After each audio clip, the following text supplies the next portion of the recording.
NCP में अब क्या होगा? शरद पवार अपना इस्तीफा वापस लेंगे या नहीं लेंगे? पार्टी कार्यकर्ता जो नाराज चल रहे हैं, जो चाहते हैं कि शरद पवार अपना इस्तीफा वापस लेके वही पार्टी का अध्यक्ष बने रहें, क्या कार्यकर्ताओं के दबाव में शरद पवार मान जाएंगे या नहीं मान जाएंगे? ये कई ऐसे सवाल हैं जो कि इस समय महाराष्ट्र के न सिर्फ जो पार्टी से जुड़े कार्यकर्ता हैं या फिर दूसरी पार्टियां हैं, महाविकास आघाड़ी है, बीजेपी है, बल्कि आम जन में भी ये सवाल कहीं ना कहीं चल रहा है और सभी इंतजार कर रहे हैं कि अब आगे क्या होगा।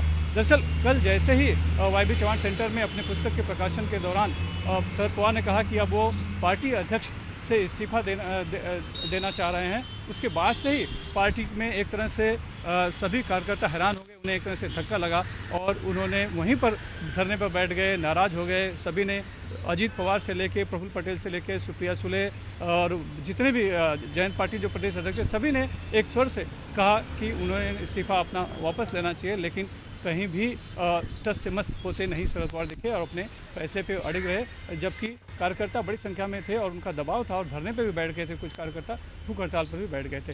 बहरहाल शरद पवार जब वापस अपने घर पे गए तो उन्होंने जब घोषणा की थी तब एक समिति बनाने की बात कही थी कि वो समिति तय करेगी कि अगला पार्टी का अध्यक्ष कौन होगा। तो लिहाजा उस समिति के कई सदस्य जो कि जिसमें अजीत पवार थे, प्रफुल्ल पटेल थे, और छगन भुजबल हैं, जयंत पाटिल, सभी उनके घर पर गए, उनसे बात किया उन्होंने, लेकिन तब भी शरद पवार ने सीधे हाँ नहीं कहा। हाँ, उन्होंने ये जरूर कहा कि जब ये बताया गया कि कार्यकर्ता भूखे हैं, खाना नहीं खा रहे हैं, तो उन्होंने कहा कि ठीक है, मैं 2 से 3 दिन का वक्त दो, तब मैं विचार करके बताता हूँ। और तब जाकर जो कार्यकर्ताओं को आकर समझाया गया और कार्यकर्ता अपने वहाँ से चले गए, लेकिन कार्यकर्ताओं का अभी भारी दबाव है कि शरद पवार अपना इस्तीफा वापस लें। आज सिद्धिविनायक मंदिर में कुछ कार्यकर्ता पहुंचे, उन्होंने वहां पर प्रार्थना की शरद पवार के लिए कि वो फिर से अपना इस्तीफा वापस लेके फिर से पार्टी अध्यक्ष बने। दूर दराज के जो इलाके से कार्यकर्ताओं का आ रहा है कि पार्टी जिला अध्यक्षों से इस्तीफा वो दे रहे हैं, या फिर कुछ कार्यकर्ताओं ने खून से खत लिखा है कि तो शरद पवार जी ही उनके पार्टी के अध्यक्ष है और कोई उन्हें मंजूर नहीं है। तो ये बड़ा सवाल है कि क्या शरद पवार मान जाएंगे या नहीं मान जाएंगे। लेकिन सवाल ये भी है कि आखिर शरद पवार ने फैसला क्यों लिया। अगर अजीत पवार की बात मानें तो उनका कहना है कि शरद पवार की कहीं ना कहीं उम्र हो चुकी है, उनके तबीयत का भी एक मुद्दा है, इसीलिए वो चाहते हैं कि एक नया नेतृत्व तैयार हो और उनके मार्गदर्शन में एक नया नेतृत्व तैयार हो, ऐसी उनकी तरफ से कहना है। लेकिन सवाल है क्या यही बात है?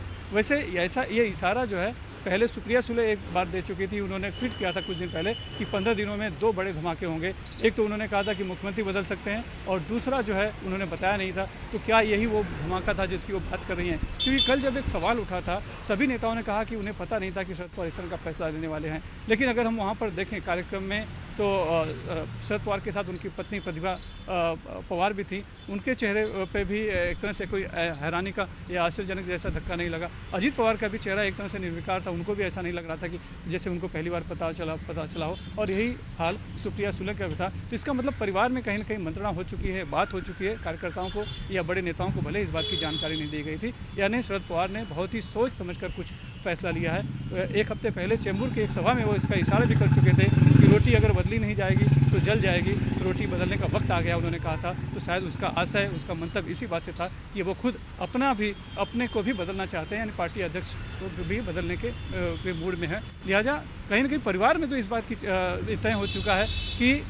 जिस तरह से खबरें उड़ती है अजीत पवार बीजेपी के साथ जा सकते हैं या फिर अजीत पवार और सुप्रिया सुले में एकता नहीं है, तो कल को पार्टी टूटे या फिर परिवार में कहीं ना कहीं कलह पैदा हो, इसके लिए शायद वो अभी से उन्होंने अपनी एक तैयारी कर ली है, उन्होंने एक रणनीति बना ली है कि वो हट जाएंगे और दूसरे को नेतृत्व को आगे देंगे। लेकिन सवाल है कि नेतृत्व कौन संभालेगा?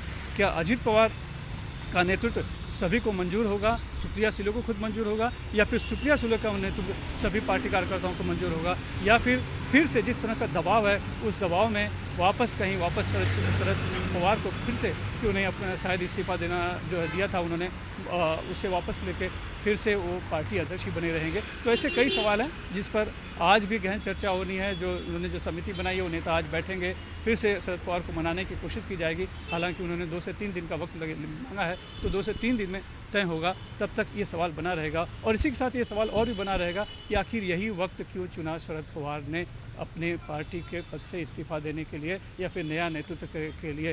इसके पीछे कहीं जिस तरह की खबरें आ रही है कि अजीत पवार बीजेपी के साथ जा सकते हैं, तो उनको कहीं ना कहीं शायद ये तो नहीं लगा कि शायद पार्टी कहीं ना कहीं टूट जाए, तो जो विपक्ष की एकता है उसमें कहीं कमजोरी जो होगी, जो या फिर महाविकास आघाड़ी के एक तरह से शिल्पकार ये रहे हैं, तो उनका नाम कहीं खराब ना हो, तो हो सकता है धीरे धीरे वो किनारा कर रहे हों, या क्या हो सकता है। ऐसे कई सवाल हैं, ऐसे कई कयास हैं जिसको हर व्यक्ति लगा रहा है, हर व्यक्ति उस पर विचार कर रहा है, लेकिन पवार की बात पवार ही जाने। लिहाजा अब इंतजार है कि वो अगला फैसला क्या लेते हैं, क्या वो वापस अपना इस्तीफा लेकर पार्टी अध्यक्ष बने रहेंगे या फिर अपनी बात पर वो अड़े रहेंगे।